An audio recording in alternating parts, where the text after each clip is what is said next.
What if I told you that a single word, just a vibration carried on your breath, could alter the fabric of your reality? Not metaphorically, but tangibly, shifting the way energy flows through your body, changing the patterns of your thoughts, and even influencing the circumstances that surround your life.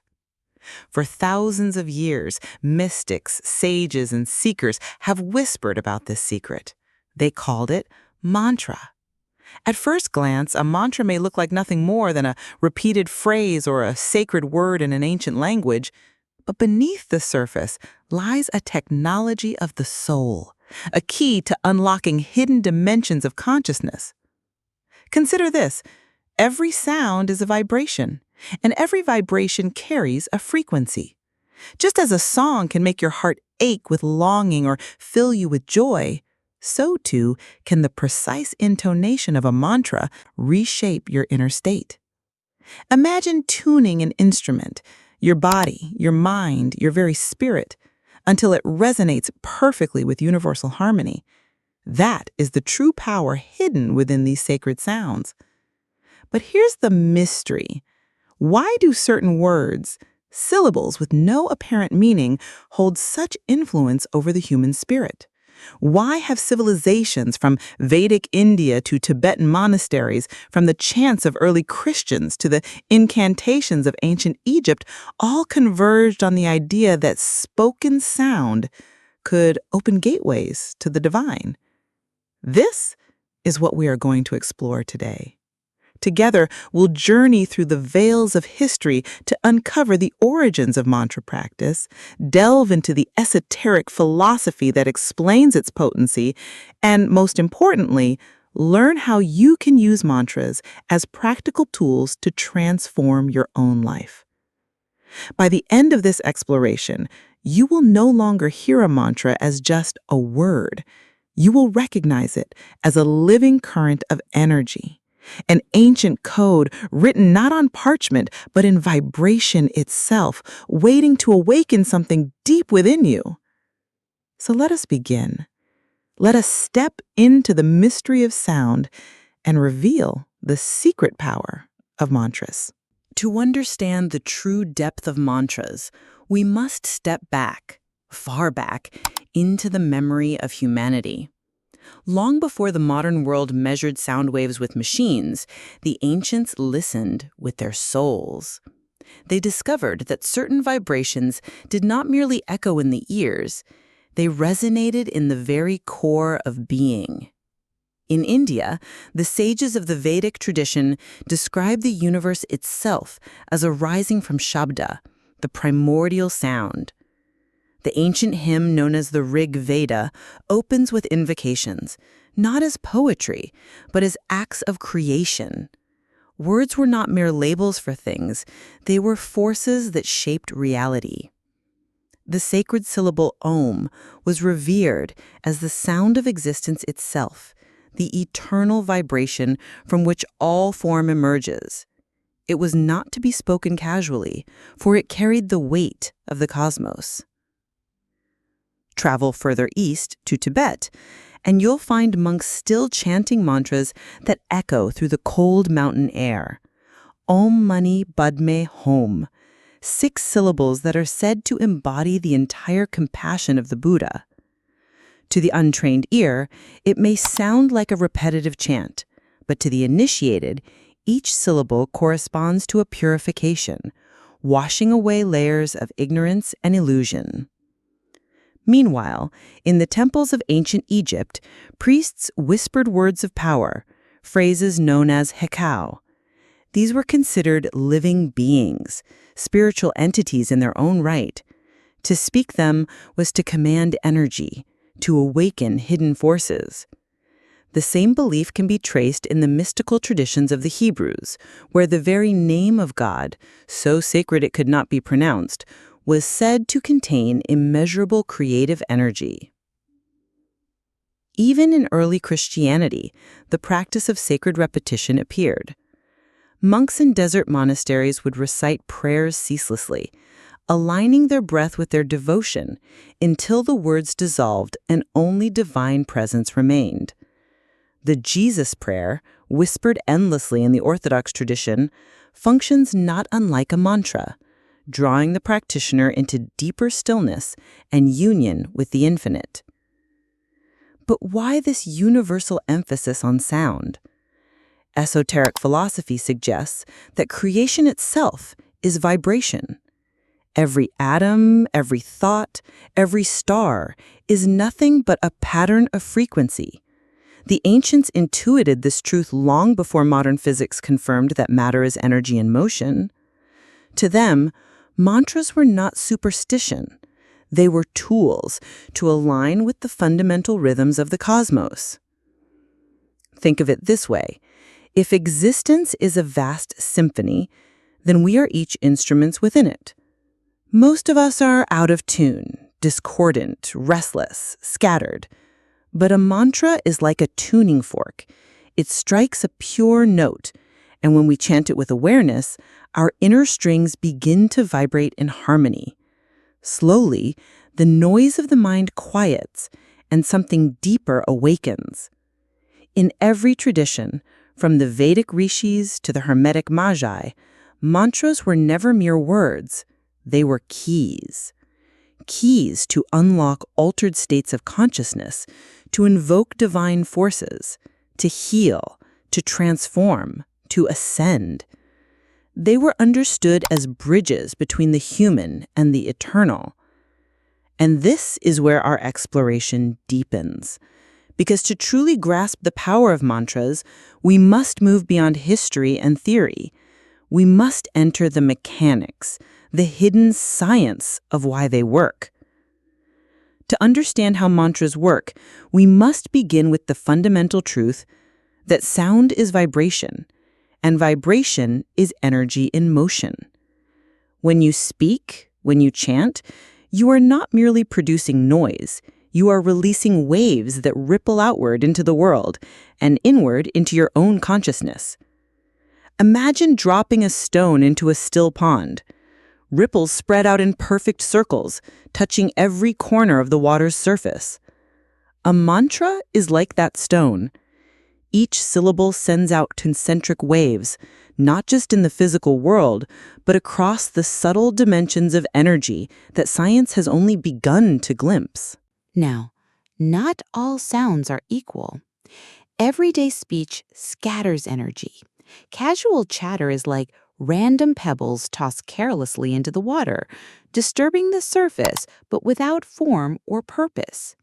A mantra, however, is a precision strike. It is a sound that has been polished by centuries of use, infused with intention, and aligned with universal principles. Chanting a mantra is like playing a pure note on a perfectly tuned instrument. It resonates far deeper than ordinary speech. Consider the syllable Om. Spoken correctly, it is not just a single sound, but three: Ah, Oo, blending seamlessly. The Ah vibrates in the chest, the Oo moves upward through the throat, and the hums in the crown of the head. Together, they activate the entire channel of energy that runs through the body, aligning the physical with the spiritual. It is no coincidence that mystics describe chanting Om as tuning oneself to the very frequency of creation. Another way to look at mantras is through the lens of resonance.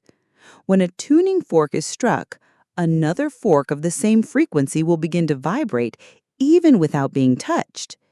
Similarly, when you chant a mantra, your energy field begins to resonate with the frequency encoded within the sound. Over time, this resonance reshapes your inner state, dissolving tension, quieting restless thought, and awakening dormant centers of perception. But mantras are not only about sound, they're about rhythm. The repetition itself is a form of entrainment. The mind, normally like a restless monkey leaping from branch to branch, begins to settle when given a steady, rhythmic focus. This is why many traditions prescribe repeating a mantra a specific number of times, 108 in the Hindu and Buddhist traditions, or ceaseless repetition in the Christian prayer practices. Each cycle deepens the groove, training the mind to move from chaos to clarity. Here is the deeper mystery. Mantras do not simply calm the mind, they transform it. Words shape thought, thought shapes perception, and perception shapes reality. By repeating a mantra, you are rewriting the script of your inner world. You are planting seeds of vibration that bloom into new ways of being. The ancient sages knew this well. To change your words is to change your destiny. And yet, this is only the surface of their power, because some mantras are not just sounds, but living archetypes. They are vessels of divine presence, encoded frequencies that can invoke compassion, wisdom, or strength itself. To chant such a mantra is not to merely produce sound, it is to invite a cosmic force into resonance with your being. This is where the real power of mantras begins to reveal itself, and where our exploration must go deeper. Mantras are often said to work on 3 levels: the physical, the mental, and the spiritual. On the physical level, the vibrations of sound stimulate the body. Scientific studies have shown that chanting can slow the heart rate, lower blood pressure, and calm the nervous system. But ancient masters were less concerned with biology and more with the subtle body, the web of energy centers and channels that lie beyond the reach of the scalpel. When chanted correctly, certain syllables stimulate chakras, open nadis, and restore the flow of life force energy. On the mental level, mantras operate as a reprogramming device. Think of your mind as a field of soil. Every thought is a seed, and most of us scatter weeds unconsciously. A mantra is a conscious seed, planted deliberately and repeated until it takes root. Over time, this replaces the restless chatter of the mind with clarity, focus, and serenity. The repetition clears away mental clutter, creating a stillness where higher insights can emerge. And finally, on the spiritual level, mantras serve as bridges. They connect the individual self to the universal self, the finite to the infinite. To chant a divine name or sacred formula is to attune yourself with that archetypal energy. Chant Om Mani Padme Hum, and you are not merely speaking words, you are invoking compassion itself, aligning with the frequency of the awakened heart. Chant the Gayatri Mantra, and you are harmonizing with the radiance of divine light. These are not symbolic associations. They are direct energetic resonances, as real as striking a note on a stringed instrument. There is also the mystery of language itself. Many mantras are in Sanskrit, a language regarded by sages as not man-made, but revealed. Devanagari, the language of the gods. Each sound was considered a seed syllable, or bija, containing intrinsic power. Unlike modern languages where meaning is arbitrary, the vibrational quality of Sanskrit syllables was believed to be inherently aligned with cosmic forces. To speak them was to activate those forces directly. But here lies a paradox. Does one need to believe in a mantra for it to work? The esoteric traditions say no. Just as fire burns whether or not you believe in it, so too does sound vibrate regardless of opinion.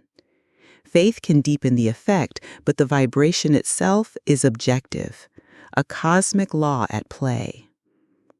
Still, there is a subtle art to using mantras. The power does not lie in mechanical repetition, like a machine grinding out words. It lies in the union of sound, intention, and awareness. A distracted mind chanting 1,000 times may accomplish little, but a single utterance made with full presence can shift an entire inner world.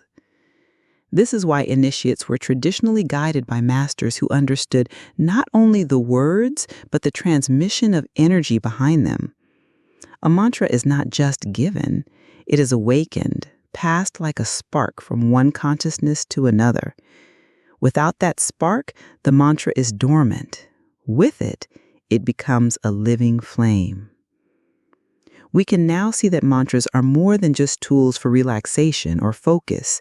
They are codes, ancient passwords unlocking different chambers of the human spirit. Some open the doors of healing, some of insight, some of liberation itself. They are, in essence, the language of the universe distilled into human breath. And yet knowledge alone is not enough. To experience the true power of mantras, one must practice. One must step beyond theory and bring these vibrations into the rhythm of daily life. That is where we now turn, to the practical application of this ancient art. Knowledge of mantras, however fascinating, is incomplete without practice. The power of a mantra is not something you can simply read about. It must be experienced, embodied, allowed to flow through your breath and voice until it reshapes you from within. So where do we begin? The first step is choosing a mantra. Some mantras are universal, accessible to all. Om is the most ancient and powerful. Its resonance aligns body, mind, and spirit with the vibration of creation itself. Om Mani Padme Hum invokes compassion and awakens the heart. The Gayatri Mantra calls upon divine light to illuminate the mind. If you feel drawn to another mantra, whether from Hindu, Buddhist, Christian, or even Sufi traditions, trust your intuition. A mantra that resonates with your soul will always be the most effective. The second step is finding your rhythm. A mantra is not a casual utterance, it is a practice. Begin by setting aside a few minutes each day. Sit in a quiet place, spine upright, and allow your breath to settle. Then, begin to chant. Slowly, deliberately. Feel the vibration in your chest, your throat, your skull. The sound should not remain external. It should flood your entire being. Traditions often recommend repetition, 108 times, a sacred number corresponding to the wholeness of the cosmos. A mala, or string of prayer beads, can help keep count, allowing your mind to surrender to the rhythm. But remember, it is not about numbers. It is about immersion.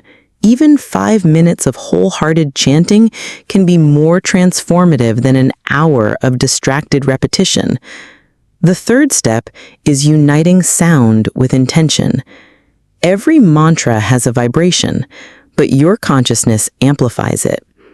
As you chant, focus on the quality you wish to awaken: peace, compassion, clarity, strength. Visualize the sound as light moving through your body, cleansing, healing, empowering. Imagine it radiating outward, touching the world around you. In this way, the mantra becomes not just a personal practice, but a contribution to collective harmony. You may also experiment with different modes of practice. Some mantras are chanted aloud, their vibrations echoing in the body. Others are whispered softly, directing energy inward. And still others are repeated silently in the mind, merging the mantra with thought itself until it becomes the background hum of consciousness. Each has its own power. Find the one that resonates with your moment. Of course, challenges will arise. The mind will wander, doubt will creep in. You may feel silly or question whether anything is happening at all. These obstacles are natural. They are the resistance of the old patterns you are dissolving. The key is persistence. Like water carving through stone, repetition. Over time, you will begin to notice subtle shifts. Perhaps a calmness where once there was restlessness. Perhaps clarity in moments of confusion. Perhaps even a deep sense of connection, as though your individual life is but a note within a vast cosmic symphony. These are the signs that the mantra is working. Not as magic in the sense of trickery. We began this journey with a question. How can a single word, a vibration carried on breath, hold the power to transform reality? Along the way, we uncovered that mantras are not merely words, but frequencies, living currents of sound that reach beyond the physical ear, resonating through body, mind, and spirit.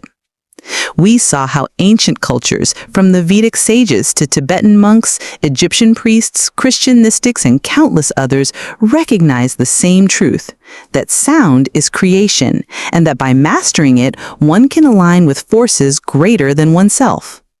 We explored how mantras work, tuning the instrument of the human being like a string aligned with the cosmic symphony. And we learned how practice transforms theory into experience, how repetition, intention, and awareness can awaken the true potency hidden within these sacred vibrations. But here is the final mystery. The true power of mantras cannot be explained, only felt. It is the silence after the chant, the stillness that lingers, the subtle shift in perception that whispers, "Something has changed." So I leave you with an invitation. Do not let these teachings remain only in the mind. Choose a mantra that resonates with you and practice it, even for a few minutes each day. Observe what happens. Notice how your thoughts shift, how your energy refines, how your awareness deepens. In time, you may find that what once felt external, the sound, the chant, the vibration, has become internal. The mantra no longer belongs to the tongue, it belongs to the soul. And from that point forward, you will never walk alone, for you carry with you a key to the infinite. The secret power of mantras is not in the words themselves, but in the transformation they awaken. And that power is waiting for you in the very next breath you choose to give voice to the eternal sound.